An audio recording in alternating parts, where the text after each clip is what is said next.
All right, so first of all, let me make a slight correction. I am now officially retired from Microsoft, so I can't give you anything from Microsoft at this point, but I am still an emeritus professor at Indiana University. But what I'm going to talk about, and by the way, you can reach me at my Indiana address or at dennis.gannon@outlook.com. So what I want to do here is to give sort of kind of two 15-minute talks. One is, first of all, the clouds from an industry perspective, because I did spend 6.5 years at Microsoft, within the research group working on cloud stuff from day one until last month when I left. And so I want to talk about the evolution of the cloud that I've seen from that industry perspective. Then I want to switch to sort of what I call a science perspective, the things that I think that are really related to this project and related to challenges. I'll give some examples. And then finally at the end, I've been thinking all along about how I can provide some challenges to this group about research projects that are things that ought to be done. And I admit to being selfish because the things I thought about doing are things that I would like to see somebody do on my behalf. Uh, Unfortunately, I have been amazed at every talk that I have heard all throughout the morning. You guys are already involved in doing all the things that I will mention, but I'll try to emphasize them anyway. So first of all, what are clouds from an industry perspective? What are we really talking about? When I first came, oh, sorry. Thank you for pointing at that. Now, there we go. Okay. That's better. All right. Much better. Okay. When I first went there, it was really, in fact, our group was called Data Center Futures because we didn't know what a cloud was then. And all the big data centers we were building were all designed in that time to support online services, building the big search engines and the other services. And this was critically important. And that's why everybody in the industry was scaling out big data centers, was to support those online services. Very quickly, that turned into how to understand user intent. And this had an enormous impact because it was really the beginning of the buildup of the analytics and machine learning capabilities that the big cloud infrastructures were now supporting.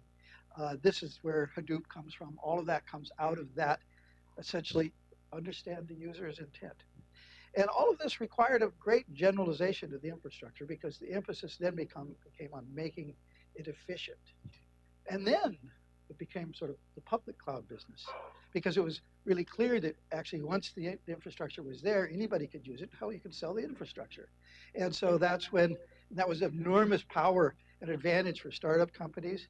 And it was also a really wonderful opportunity for big enterprise. And I'll come back to where that happens in a second here. But if I look at the hardware infrastructure, it was really fun to look at that evolution. We started, this was actually before my time, everything was being built by just buying, commodity servers. And there was an ecological problem. What do you do with all the styrofoam and those old PC boxes that are left over, right? But you just stacked up servers. That was very quickly supplanted by a second generation, which is really about racks. And then by pre-configured racks of servers, which is a perfectly good thing to do. And then finally, very soon after that, it was something, and I believe this happened at Sun Microsystems, the cloud builders wanted something bigger than a rack pre-configured. And someone at Sun, I believe, said, well, it can't be bigger than a shipping container. And then that created an entire industry of shipping containerized machines. The shipping containers themselves started to get really well optimized to something that I'll describe in the next slide. We called it an IT pack, but it's really a container designed to live in the outdoors, ambient air, very little air conditioning support, reducing the overhead infrastructure to nothing. Now we've moved actually beyond that now we're really looking at things like special SoCs designed specifically for the cloud infrastructure. A lot of the big vendors are doing this, and FPGAs. Somebody mentioned, I heard an allusion to something that was being done at Microsoft with FPGAs. It might have been to this project that Doug Berger was running there, which is really exciting. In putting in the Bing infrastructure, there is now special FPGAs in the data center, which do part of the optimization of the part of when you do a query, you get a bunch of recommendations. That's really complicated stuff, getting the recommendations and getting a good recommendation. And so that a lot of that code in that became part of Doug's project with FPGAs. And so that's there now. And you can read about it. There's papers about that you can read. Now, here's that container that I was talking about. This was really revolutionary. Basically, it was this little data center in a box because you have a hot and cold aisle technology. It was designed to be ambient air conditioned. And it was designed so that you could build an entire data center in incredibly easy form. For example, if you take that, put that package on a pallet, take that pallet then and drop it into the site, and there you have a data center, no building surrounding it, just a big bunch of these IT packs all stacked in a row, all ambient air cooled. Really amazing stuff. And a lot of the Microsoft, and every company had different variations on this really cool technology. So the other thing was about all of this stuff, it was about scale. And so right now there's well over, actually the number of how many servers are out there in the public, or as you guys keep saying, commercial cloud. It's only commercial if you make money on it, and that's dubious sometimes. I call it the public cloud. There are millions of servers now out there deployed in these large data centers. A former CEO of Microsoft said it was 1 million just in Microsoft. I don't know about that, but it's really a lot. Okay. Now, so that was just the physical deployment and evolution. What is really, really interesting now is the software evolution. And that has been absolutely astounding change. And you guys talk about cloud architecture. There's sort of an architecture that I have seen evolve within the Microsoft world. And I think it's fairly consistent across a lot of the cloud platform. And that is, first of all, the drive towards efficiency means simplifying and simplifying and simplifying the management, the deployment, and the control of the data center. And how do you do this? You do this by really doing classic computer science design of uniform abstractions and using separations of concern. Once you can do that, you can really build something that's amazingly efficient and very maintainable. And so as we've seen the cloud evolve from the infrastructure as a service, which it's really hard to make money there, up to where the real money is for the commercial side, which is up at the software as a service, you start to see this stack that's evolved. At the bottom, you have a hardware abstraction virtualization layer. You have then above that, we have software-defined networks, SDN, which you guys certainly know all about. Above that is really, I think, software-defined storage layer. Then you have a frameworks layer where you have a lot of there are great tools out there now like Spark and Hadoop, Yarn, HD Insight, Reef, Twister, Brisk. These things are really great. And then I believe to make it a complete architecture, and this goes back to a discussion I heard a few minutes ago, you need something about the programming stack, a programming layer. Computing systems are not really enormously powerful until you can program them at a high enough level of abstraction, where the abstraction level is good enough to guide you in the design of your program, but does not root you in the weeds of the architecture. So let me go to the SDN. This is something you all know. Jim already gave me this slide essentially, is you want to look at the network control plane.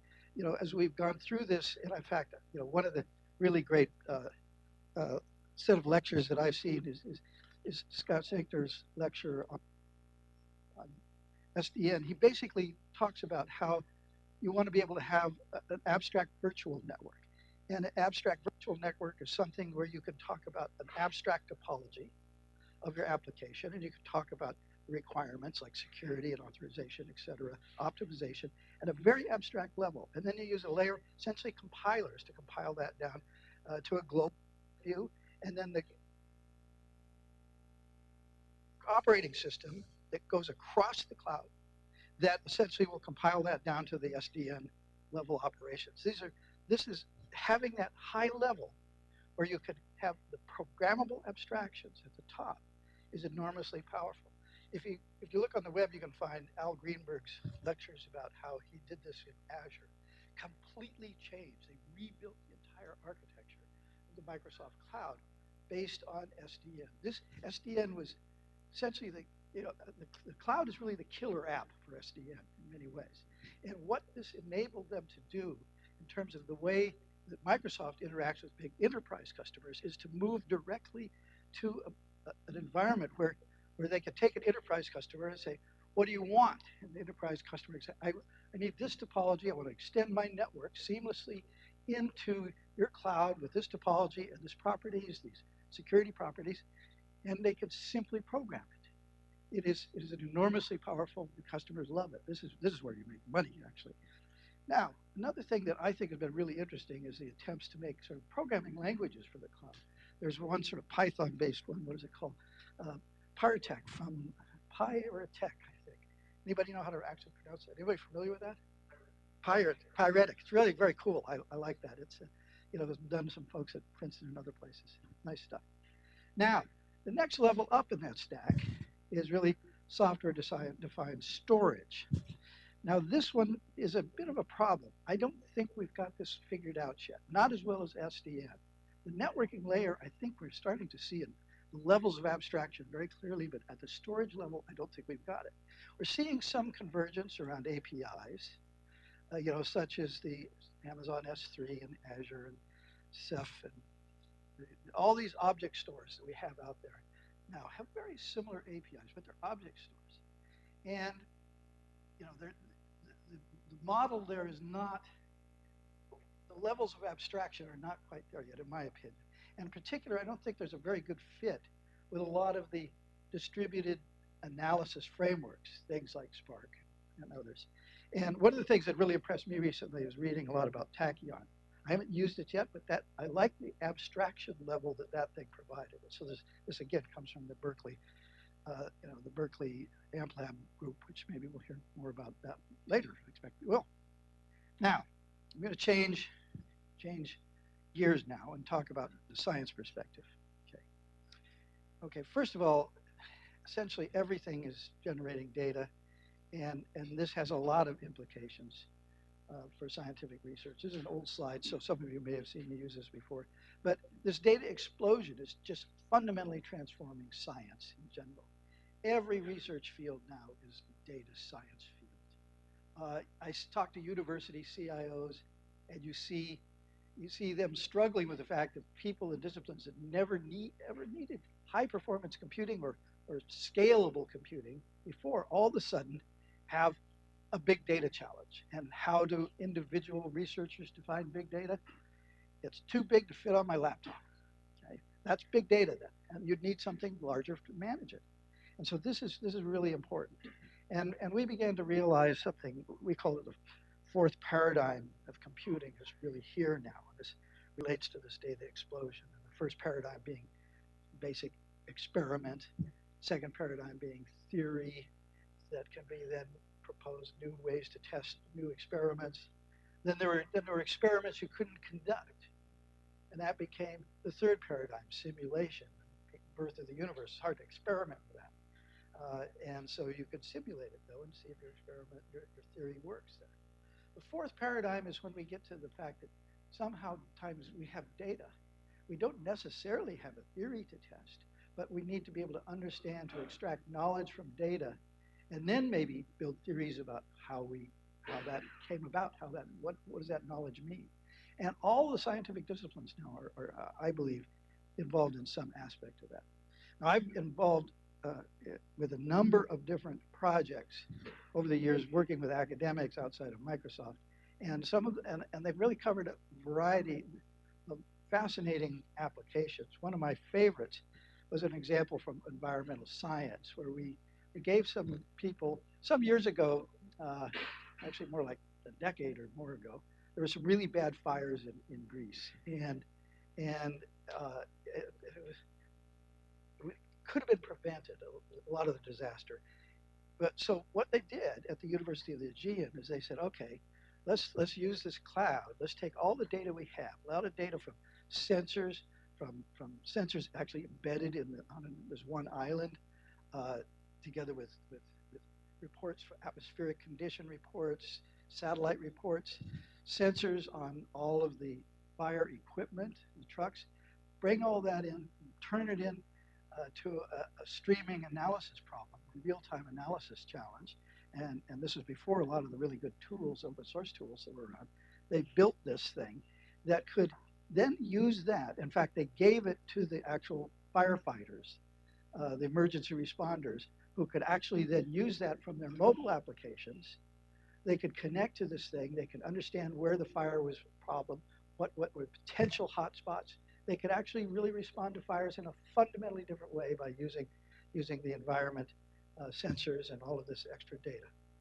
Now, related to that is one that I think is really exciting as a potential application area, and that is urban science. We're beginning to see that more and more frequently now.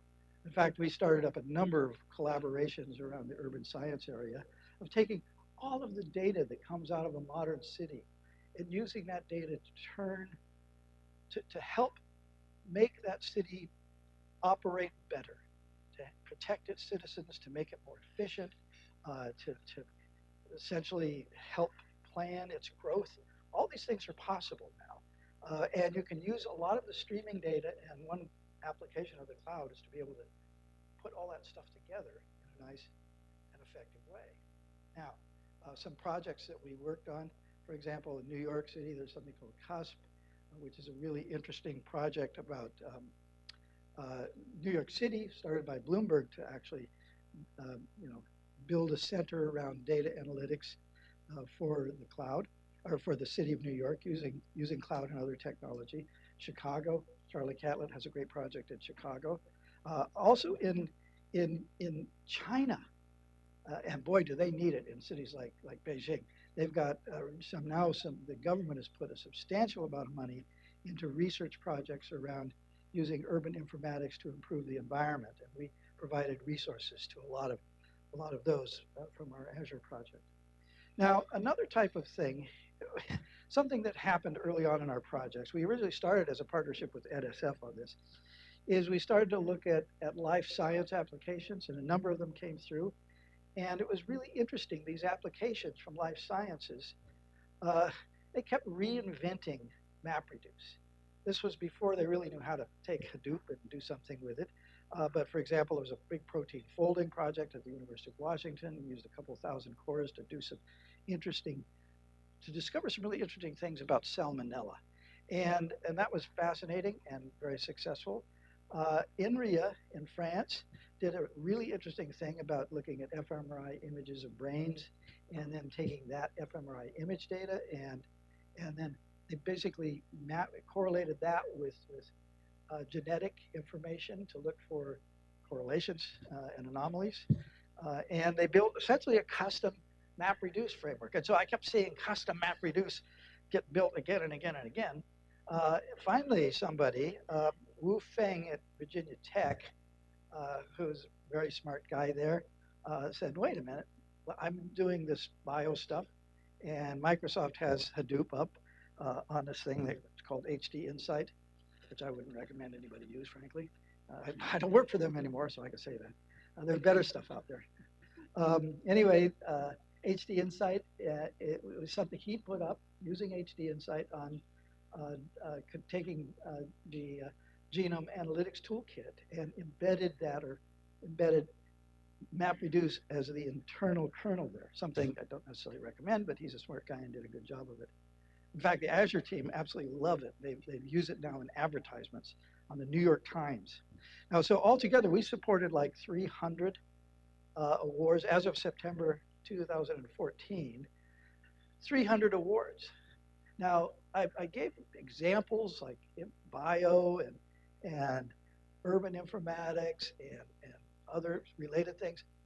Actually, these were primarily awards to computer scientists, not necessarily biologists, because it's still the computer scientists are the only people that can actually figure out how to take a cloud and apply it to these problems.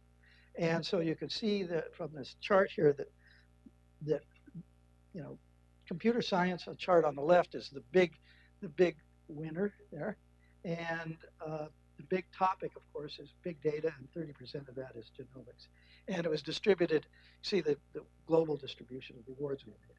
So anyway, we had a lot of experience with that. The one thing we couldn't do we could not, people would send applications to the program saying, I would like to get in there and change the way the hypervisor virtualization works, or I want to be able to um, modify the network control. And I'd say, no, you can't do that.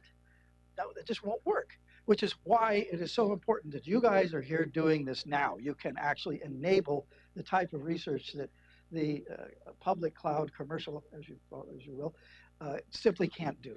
Okay? That infrastructure just can't be modified. You guys can do it. I'm so thrilled to see that. Now, what's next?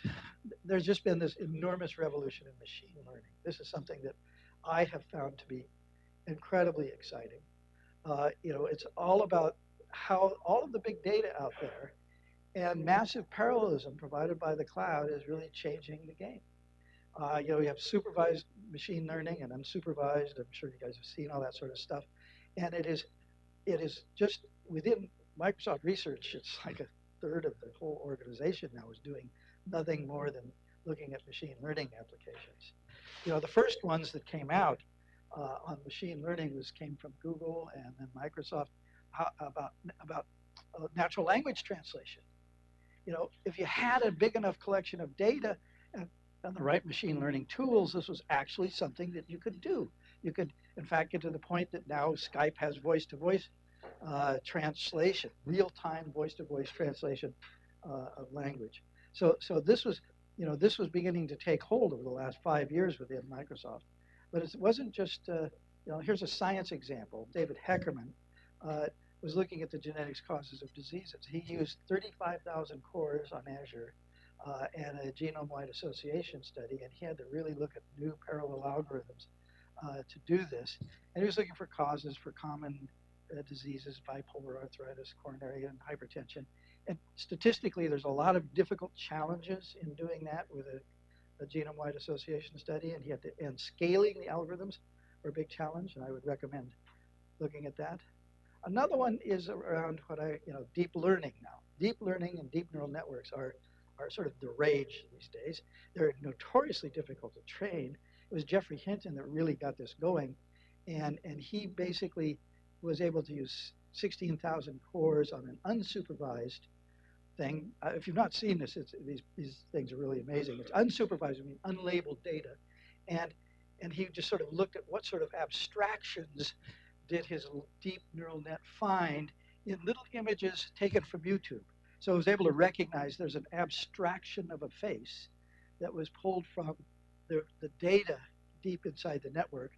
And then, of course, it's YouTube videos, and so there was, of course, an abstraction of a cat to be found in there. Microsoft just had this project Adam, where they built another deep neural network thing, and they took Cortana, the little voice, the Siri competitor, and they put a deep neural network behind it, and they took the camera so Cortana could recognize breeds of dogs. And this is a labeled deep learning problem, and it worked very, very well. It was extraordinary, and it's also an example of something that I consider to be very important: the interaction between a mobile app and the cloud. And I think this is something Jim also referred to, but he also mentioned it in the geo-distributed case. All of this is very important. Now, I'm just going to my conclusions here. All right, so I would say make Chameleon and Cloud Lab really the place for these. I would love to see a place for large-scale machine learning experiments in science. The problem is that for most young researchers on their own in a university that want to do some experiments with large-scale, say deep neural networks on large data collections, they don't necessarily have the resources. And well, they could go to Amazon and buy a bunch of cloud, cores, but they're going to have a lot of work to do to deploy all the layers of software, all that stack. And you don't want to do that. What you want to do is make it easy to do the easy stuff. Make things programmable. Again, coming back to the notion that we don't have a computing system until we have a high-level programmable abstractions. Once you have the abstractions, programmable abstractions, and mechanisms to do it, you have an abstract model of computing and a way to actually program that, then an explosion of applications will happen. So I think we need to work on that. One example that I really like is a tool for machine learning applications called Azure ML. It's basically a drop and drag workflow for machine learning and data cleansing. And you can just, it makes it dead easy to do something for machine learning in the cloud. Problem is that's all sequential algorithms. There's no concurrency involved. Now, so here's my two recommendations. First one, all right, I would like to see an extension of the cloud seamlessly to the supercomputer. And I think Chameleon is kind of in a good spot to do this. You take your cloud, your Chameleon cloud, with an SDN layer and extend that so that here's what I would like to be able to do, to use the cloud resources to prototype and to build and do some data cleaning on the big data collection for some analysis algorithms. And then to be able to push a button to have that transparently move to this big supercomputer, which can execute these big machine learning, data intensive algorithms much better than you can on a cloud. It's going to be in batch mode, but that's okay. But the thing is, you need to be able to use the cloud to develop it and do a lot of the data cleaning. It's something that I think is really possible. I think you can work with people like the National Institute of Health. They're really trying to do something significant there. Now, again, raise the abstraction level for data analysis. I've been really impressed by the AmpLab stack as well as the emerging Apache stack. I think, you know, and I think you could do this now, especially with Cloud Lab. It looks like whatever the profiles that you've got, you could easily deploy something like this. So somebody who wants to study the high level stuff, the programming level abstractions, can just click a few buttons and deploy, you know, an AmpLab stack or some variation of that, or the, you know, the Apache stack. That would be really cool. That would make life so much better. But I think you guys are like just that far from that sort of thing. So anyway, that's pretty much covers it, and I'm exactly now out of time. So thanks.